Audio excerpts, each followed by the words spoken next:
ورحمة الله وبركاته. الحمد لله وحده والصلاة والسلام على من لا نبي بعده وعلى آله وأصحابه أجمعين ومن تبع بإحسان إلى يوم الدين. أما بعد، أعوذ بالله من الشيطان الرجيم. بسم الله الرحمن الرحيم. تضيء الصلاة నమాజుని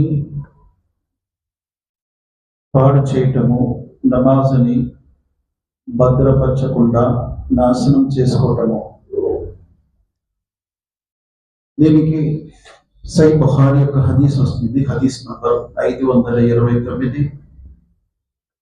عن أنس بن مالك قال ما أعرف شيئا مما كان على عهد النبي صلى الله عليه وسلم قيل الصلاة قال أليس زئزة ما زئتم فيها.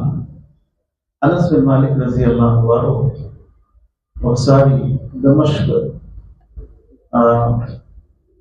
Syria వెళ్ళారు. దమష్క్లో ఒక మస్జిద్లో నమాజు ఆలస్యంగా టైమింగ్ ఉంది. ఉదాహరణకి అసర్ నమాజ్ అనుకున్నాం. మనం ఎలాగా మొదటి సమయంలో నమాజు అసర్ చదువుతున్నాం. అక్కడ దమస్క్లో కొంచెం లేట్ నమాజు అసరు టైం ఉంది. అనస్ బిన్ మాలిక్ రజియల్లాహు అంటున్నారు, ప్రవక్త సల్లల్లాహు అలైహి వసల్లం వారి కాలంలో ఉన్నటువంటి ఆచరణలు క్రమేణా సమాప్తమైపోయాయి. అదొకటే ఉంది నమాజు అనుకుంటే అది కూడా ఇక్కడ సమాప్తమైనట్టు అనిపిస్తుంది అని అన్నారు. అక్కడ హజ్జాజ్ బిన్ యూసుఫ్ ఖలీఫాలు ఉండేవారు ఆ టైంలో. అక్కడ దమష్క్లో వలీద్ బిన్ అబ్దుల్ ముల్క్ ఆయన గవర్నర్గా ఉండేవారు. నమాజు సమయము మొదటి సమయంలో చదవటం అనేది ఉత్తమము. నమాజుని ఆలస్యంగా జమాత్తో పాటించడము అది ఉత్తమం కాదు అని తెలుస్తుంది. అలాగే తర్వాత ఒక హదీస్ వస్తుంది.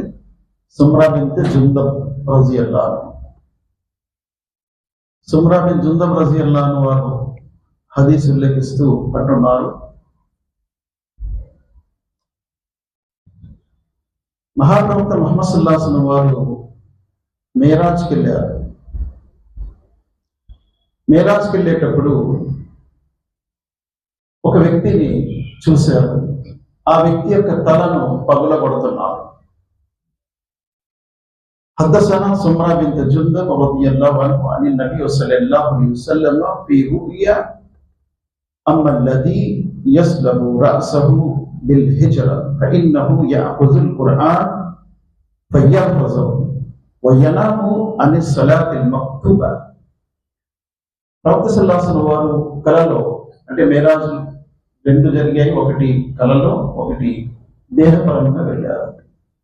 కలలో చూసినటువంటి విషయం గురించి ఇక్కడ చర్చిస్తూ ఏమంటున్నారంటే, ఒక వ్యక్తి యొక్క తలను పగలగొడుతున్నారు పెద్ద రాయి పెట్టి. ఆ తల మళ్ళా యథాప్రకారం అవుతుంది, రాయి దొరుకుంటూ వెళ్ళిపోతుంది. అది తీసుకొచ్చి మళ్ళా తెచ్చేసరికి తల మామూలు అవుతుంది, మళ్ళా పగలగొడుతున్నారు. ఎందుకు ఇలా జరుగుతుంది అని జిబ్రైల్ అలైహిస్సలాంతో అడిగితే జిబ్రైల్ అన్నారు, ఈ వ్యక్తికి నమాజ్ సమయంలో తల బరువు అయిపోయింది, అంటే నమాజ్ చదివేవాడు కాదు అని అన్నారు. దీని ద్వారా ఏం తెలుస్తుంది? నమాజ్ ఫజర్ గురించి ఇక్కడ వచ్చింది. నమాజ్ ఫజర్ చదవకుండా ఉండే వ్యక్తికి ఆ రకమైన శిక్ష ఉంది మరణం తర్వాత అని తెలుస్తుంది. హదీస్ సహీహ్ హదీస్. అలాగే దార్మీలో ఒక హదీస్ వస్తుంది. అబ్దుల్లా బిన్ అమర్ బిన్ ఆస్ రజియల్లాహు అన్హు హదీస్ ఉల్లేఖిస్తున్నారు. ఈ హదీస్ మనం నిన్న కూడా విన్నాము, కానీ ఈ హదీస్ లో ఇంకా కొంచెం ఎక్కువ విషయాలు తెలియపరిచారు. ఆ ఎక్కువ విషయాలు ఏంటంటే, ఎవరైతే నమాజ్ని పాటించారో, నమాజ్ని విడిచిపెట్టేస్తూ ఉంటారో వారు ఖయామత్ నాడు ఫిరౌన్, హామాన్, ఖారూన్, ఉబై బిన్ ఖలఫ్తో లేపబడతారు, వారితో పాటు ఉంటారు అని ప్రవక్త ముహమ్మద్ సల్లల్లాహు అలైహి వసల్లం వారు చాలా కఠినమైనటువంటి మాట చెప్పారు. ఫిరౌన్ కరుడుగట్టిన విశ్వాసం, ఆన రబ్బుకుముల్ ఆలా అన్నవాడు. అల్లాహ్ సుబ్హానహు వ తఆలా వఉగ్రికు వఉద్ఖిలు నార అని ఖురాన్ అంటున్నాడు. ఇక్కడ ముంచేసాడు అల్లాహ్ వాడిని, తర్వాత నరకాగ్నిలో ప్రవేశం జరిగింది. అటువంటి ఫిరౌనుతో వారు లేపబడతారు ఎవరైతే నమాజుని పాటించారు. ఎలా పాటించాలి? సమయానికి, ఎక్కడుంటే అక్కడ సమయానికి నమాజ్ పాటించారు అటువంటి వారు. అలాగే హామాన్ ఎవరు?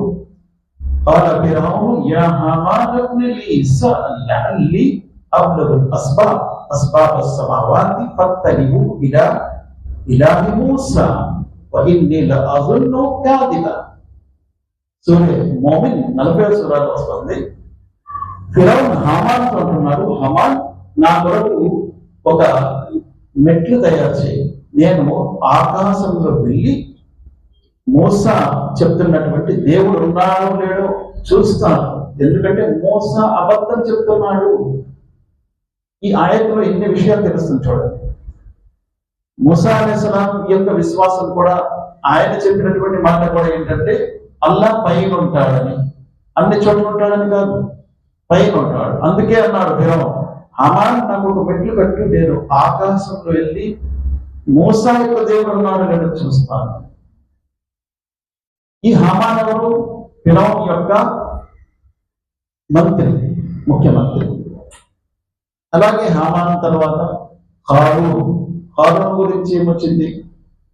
సూరే ఖసస్ లో 28వ సూరాలో అల్లాహ్ సుబ్హానహు వ తఆలా హారూన్ గురించి అంటున్నాడు, హారూన్కి నేను ఎంత ఖజానా ఇచ్చానంటే ఒక బలమైనటువంటి సమూహం అది మోసేది. ఖజానాల యొక్క తాళపు చెవులు, ఖజానా కాదు, తాళపు చెవులు. తఫ్సీర్లో వస్తుంది 60 గాడిదలు, బలమైన 60 గాడిదలు హారూన్ యొక్క ఖజానాల తాళపు చెవులు మోసేవి.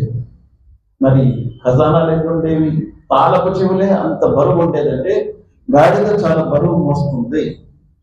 ఏమంటే గాడిద చాలా బరువు మోస్తుంది. అలా 60 గాడిదలు మోసేవంటే తాళపు చెవులు. వాడికి ఎంత ఖజానా ఉండేది హారూన్. వీళ్ళందరూ ఏమయ్యారు? హారూన్ ఏమయ్యాడు? భూమిలో దింపబడ్డాడు. చాలా బ్రతిమలాడాడు మూసా అలైహిస్సలాం, మూసా నన్ను కాపాడు, విడిచిపెట్టే కాపాడు. లేదు, అల్లాహ్ వీడిని ముచ్చి అలా భూమిలో దిగబడిపోయాడు ఖజానాలతో పాటు. అల్లాహ్ అన్నారు, మూసా ఎన్నిసార్లు నిన్ను పిలిచాడు, కొంచెం కూడా నీలో జాలి రాలేదు. నాకు ఒక్కసారి పిలిచి ఉంటేవాడు హారూన్, నేను కాపాడేవాడు. కానీ వాడికి ఐడియా రాలేదు, ఆ థాట్ రాలేదు. ఎప్పుడైనా అల్లాహ్ని పిలిస్తే కదా ఆలోచన వచ్చేది.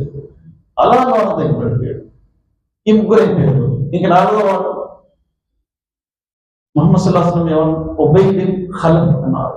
ఎవడు వీడు? ఉబై బిన్ ఖలఫ్ ఎవడంటే మహాప్రవక్త ముహమ్మద్ సల్లల్లాహు అలైహి వసల్లం వారు తౌహీద్ యొక్క దావత్ ఇస్తే తిరస్కారంలో ఒకడు. ఒక సంఘటన జరిగింది, అందుకే ఉబై బిన్ ఖలఫ్ చాలా పేరుగాంచాడు. ఆ సంఘటన ఏంటి? ఉక్బా బిన్ అబీ ముఐత్ని ప్రవక్త ముహమ్మద్ సల్లల్లాహు అలైహి వసల్లం, నువ్వు కలిమా చదువుకుంటే నీ ఇంటికి నేను భోజనానికి వస్తాను, లేకపోతే రాను అన్నారు. భోజనం పిలిచాడు, ఇంటికి వెళ్ళాడు. ముహమ్మద్ సల్లల్లాహు అలైహి వసల్లం వెళ్ళారు, భోజనం చేయలేదు, తిరిగి వెళ్ళిపోతున్నారు. ఎందుకు వెళ్ళిపోతారు? నాలాంటి వాడు ఇంటికి ఎవరు వచ్చినా తిరిగి వెళ్ళేది ప్రసక్తే లేదు, తిరిగి వెళ్ళవలసిందే. లేదు, నేను తినను. మీరు ఎప్పుడు వరకు కలిమా చదువుకోరు అప్పుడు వరకు నేను తినను. సరే, కలిమా చదువుకుంటాడు. ఉక్బా బిన్ అబీ ముఐత్ ప్రవక్త సల్లల్లాహు అలైహి వసల్లం కూడా భోజనం చేస్తారు. అప్పుడు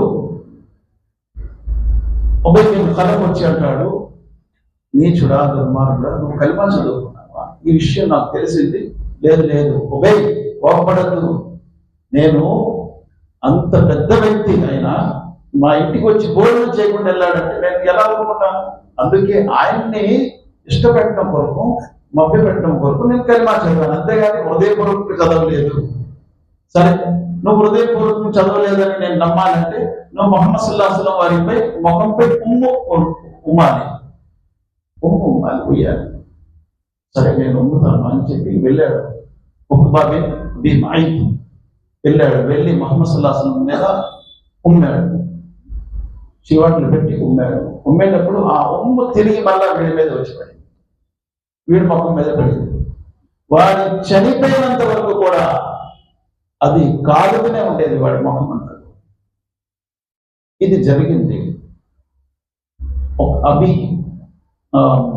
ఉబై బిన్ ఖలఫ్ గురించి. ఇటువంటి నలుగురు అవిశ్వాసులు, కరుడు కట్టిన అవిశ్వాసులు, వీరితో ఉండాలి ఖయామత్ నాడు, తీర్పు దినం నాడు నమాజ్ చదవని వారు అని ముహమ్మద్ సల్లల్లాహు అలైహి వసల్లం అంటున్నారు. ఇది సహీహ్ హదీస్, ముస్నద్ అహ్మద్ యొక్క హదీస్.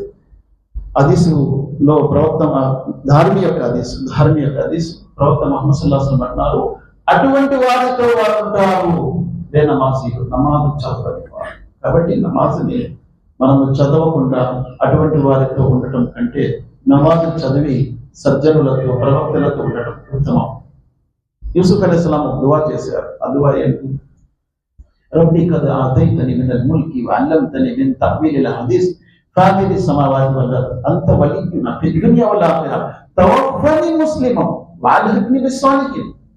అల్లాహ్ నన్ను ముస్లింగా మరణమివ్వు, మరి తీర్పు దినం నాడు లేపేటప్పుడు సజ్జనులతో లేపు. అంటే హారూన్, ఫిరౌన్, హామాన్, ఉబై బిన్ ఖలఫ్ వాళ్ళతో లేవద్దు, సజ్జనులతో లేపు అని యూసుఫ్ అలైహిస్సలాం లాంటి ప్రవక్త దువా చేసుకున్నారు. అల్లాహ్ సుబ్హానహు వ తఆలాతో దువా చేస్తున్నారు. అల్లాహ్ ఖురాన్ మరియు హదీస్ రెండో చదువుతూ వాటిని ఆచరిస్తూ ఆ విషయాన్ని తెలియని వారు అందించి భాగ్యాన్ని సాధించాక. రబ్బనా తఖబ్బల్ మిన్నా ఇన్నక అంతస్ సమీఉల్ అలీం వతుబ్ అలైనా ఇన్నక అంతత్ తవ్వాబుర్ రహీం. సుబ్హాన రబ్బిక రబ్బిల్ ఇజ్జతి అమ్మా యసిఫూన్ వ సలామున్ అలల్ ముర్సలీన్ వల్హమ్దులిల్లాహి రబ్బిల్ ఆలమీన్ బిరహ్మతిక యా అర్హమర్ రహీమ్.